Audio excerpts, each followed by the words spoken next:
আসসালামু আলাইকুম ওয়া রাহমাতুল্লাহি ওয়া বারাকাতুহু। যাদের কাছে আমার এই ভিডিও যাইবে, দয়া করে আপনারা আপনাদের ভাইদের ভিডিওটা শেয়ার করে দিন আর কিছু মানুষের দেখার জন্য ব্যবস্থা করে দিন। আপনাদের সকলের উপরে শান্তি প্রতিষ্ঠিত হোক আল্লাহ পাকের পক্ষ থেকে। আপনারা কে জামাত করেন, কে বিএনপি করেন, কে আওয়ামী লীগ করেন, সেটার দেখার বিষয় না। বিষয়টা হলো মুসলিম জাতি হিসাবে, মুসলিম ভাই হিসাবে, মুসলিম বোন হিসাবে আমাদের কি করণীয়।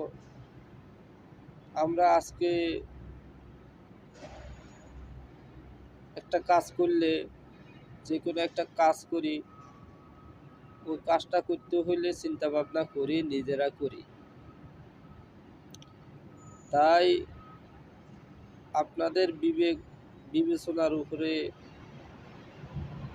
নির্ভর করে ইসলামের রীতিনীতি।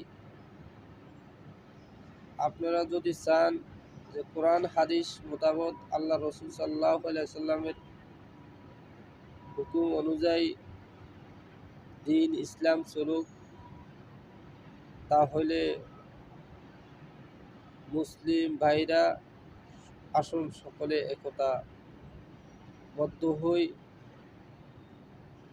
মুসলিম ভাই বোনেরা আসুন আমরা সেই কোরআন হাদিসের দিকে ফিরে যাই যা আমরা পূর্বে হারাই আছি খেলাফত। আসেন মতভেদ ভুলে দিয়ে আমরা নিজেরা চেষ্টা করি আল্লাহ পাকের দ্বীনকে প্রতিষ্ঠিত করার জন্য। তাহলে দুনিয়ায় এবং আখিরাতে কামিয়াবি হবে। আর যদি আল্লাহ পাকের দ্বীন না মানি মৃত্যুবরণ করি, এটার জবাব তো যথাযথ বাজে দিতে হবে আল্লাহর কাছে। এখানে পার পাই গেলাম, কিন্তু ওইখানে তো যথাযথ বাজে এই হিসাব দিতেই হবে, এটা নিশ্চিত। যদি আল্লাহ পাকের হুকুম না মেনে মৃত্যুবরণ করি, কোনো ক্ষুদ্র দুনিয়ার কোনো কারণে, ক্ষুদ্র দুনিয়ার কোনো অসুবিধা করলে দুনিয়ার হুকুম, দুনিয়ার আইনে মানুষের বিচার আচার হয়। তো যদি আল্লাহর হুকুম, আল্লাহর আইন না মানি মৃত্যুবরণ করি, তাহলে কি বিচার আচার হবে না? অবশ্যই হবে। আল্লাহ বলছেন জাররাতুন শাররা ইয়ারা, জাররা পরিমাণ হিসাব দিতে হবে।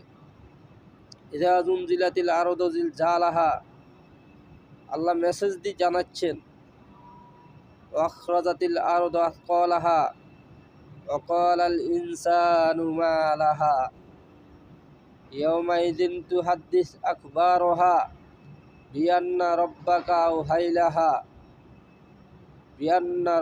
আওহাইলাহা ইয়াওমাইযিন ইয়াসদুরুন নাসু আশতাতাল লিউরা আমালাহুম ফামান ইয়ামাল মিসকালা যাররাতিন খায়রান ইয়ারা ওয়া মান ইয়ামাল মিসকালা যাররাতিন শাররান ইয়ারা। আল্লাহ পাক মেসেজ দিয়ে জানা দিচ্ছেন, কেউ যদি জাররা পরিমাণ ঈমান নিয়ে মৃত্যুবরণ করে, তাহলে সে তার জাররা পরিমাণ ঈমানের স্বাদ সে পাইবে। আর যদি কেউ জাররা পরিমাণ গুনাহ নিয়ে মৃত্যুবরণ করে, তাহলেও সে সেটার উপভোগ অবশ্যই করিবে। তাহলে যদি তওবা করি মৃত্যুবরণ করতে পারে, তার নসিব ভালো, আলহামদুলিল্লাহ। তার মতন শুকরিয়া আদায়কারী কে হবে? তা আসুন আমরা বিভিন্ন মতভেদ ভুলে আমরা আল্লাহর দ্বীনকে প্রতিষ্ঠা করার জন্য চেষ্টা করি।